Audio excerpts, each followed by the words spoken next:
2024 ഒമാന്റെ ബജറ്റിന് ഭരണാധികാരി സുൽത്താൻ Haitham bin Tariq അംഗീകാരം നൽകി. ഒമാനിൽ ഈ വർഷവും ഇന്ധനവില വർദ്ധിപ്പിക്കില്ല. എണ്ണവില ശരാശരി ബാരലിന് $60 കണക്കാക്കിയാണ് ധനകാര്യ മന്ത്രാലയം ബജറ്റ് തയ്യാറാക്കിയിരിക്കുന്നത്.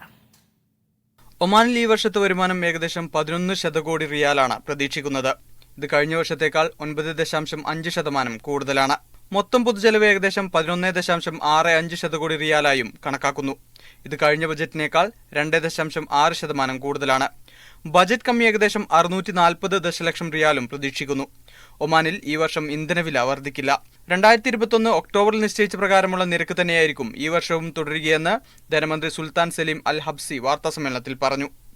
2013-14 വർഷങ്ങളിലെ സർക്കാർ ജീവനക്കാരുടെ പ്രൊമോഷനുകൾക്കായി 60 ദശലക്ഷം റിയാൽ അനുവദിച്ചിട്ടുണ്ട്.